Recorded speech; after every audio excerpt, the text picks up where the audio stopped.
Ketika muncul virus COVID dengan gejala baru seperti gejala mood berubah jadi galak, ada yang jadi depresi, ada yang mencret-mencret, dan banyak gejala baru lagi karena efek COVID. Dunia terkaget-kaget lagi. Dan kita, masyarakat kecil, berkata dalam hati, ini ada apa lagi sih? Penipuan lagi, hoax, propaganda globalis, atau virusnya mutan, atau ciptaan man-made yang baru untuk mengendalikan dunia agar 500 juta manusia menjadi pengangguran, seperti gosip penggemar teori konspirasi berkata, lalu solusinya apapun itu, ya bagaimana? Membaca informasi ini, pikiran saya teringat beberapa buku bacaan baru teman semasa work from home seperti The Origins, tentang asal muasal, juga buku tentang bioengineering, tentang algoritma teknologi, langsung melintas di pikiran saya dengan cepat. Di sisi lain, hal ini menyambung cerita kita dulu tentang informasi-informasi sebelum ini di mana saya mengatakan global ekonomi di reset atau di restart. Dunia shifting, dunia bergeser. Siapa yang mau mereset dunia ini semua?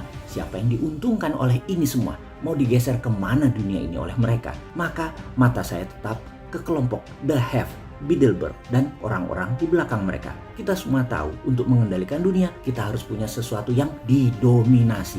Awalnya saya berpikir negara yang akan mereka mainkan. Sekarang mereka akan memainkan dengan sistem.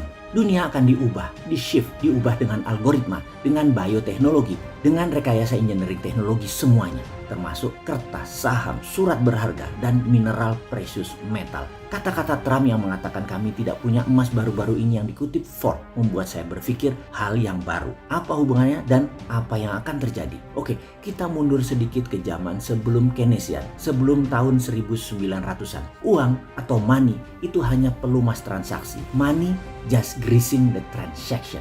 Uang sebelum itu gak dipuja seperti sekarang oleh kaum Keynesian. Uang tidak dijagain seperti sekarang. Uang bukan dewa seperti pejabat yang berkuasa saat ini memujanya dengan takut. Uang ya hanya pelumas, pelancar, mempermudah sebuah transaksi saja di masa sebelum Keynesian.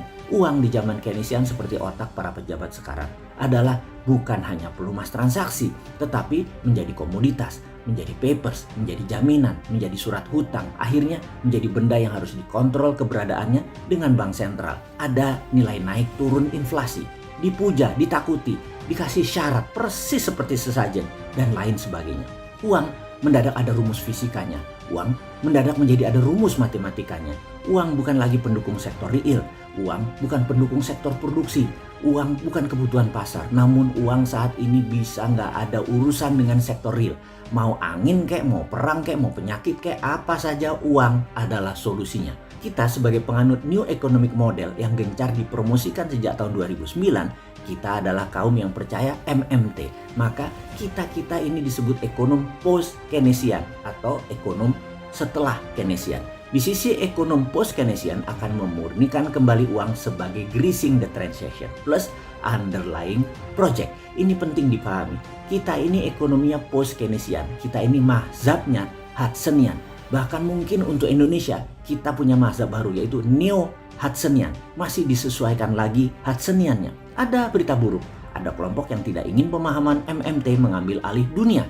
MMT itu cocok untuk keadaan dunia saat ini yang sedang diserang globalis. MMT cocok untuk deglobalisasi. Siapa mereka yang tidak ingin MMT ini dipakai? Apakah kaum Keynesian yaitu pejabat di banyak negara budak IMF dan World Bank tersebut termasuk Indonesia yang tidak ingin dikalahkan MMT? Bukan.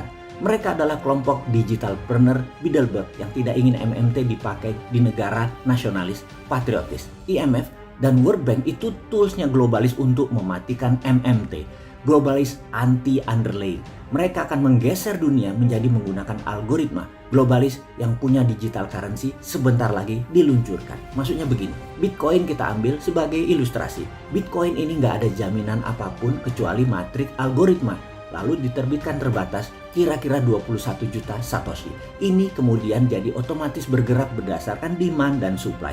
Sehingga jadi turun naik harganya.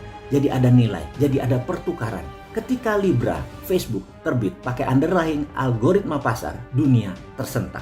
Moneter dunia tidak setuju, Bank Dunia tidak setuju, Bank Sentral panik dan ini membuat kesal kelompok The Have tadi.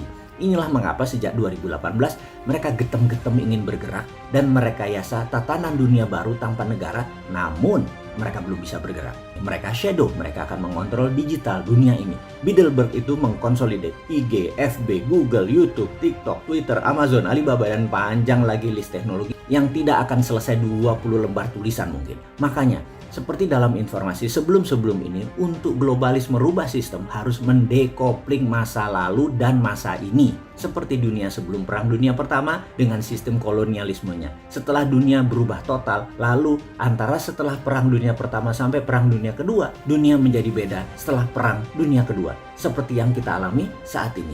Sebelum Perang Dunia Pertama dan setelah Perang Dunia Pertama selesai, itu putus. Bukan reformasi, tapi putus, beda dunia saat itu. Dan ketika virus corona disebar di tahun 2019 akhir kemarin yang diperkirakan akan membunuh 30 juta manusia seperti prediksi Bill Gates di tahun 2018, di mana virus COVID akan memapar separuh penduduk dunia. Apakah itu tidak akan terjadi demi mendekopling keterlepasan dengan masa lalu? Bagi saya mungkin saja. Untuk meriset dunia perlu perang, dan kali ini perang biologi. Manusia melawan virus. Dunia at war time sekarang. Masih nggak paham juga.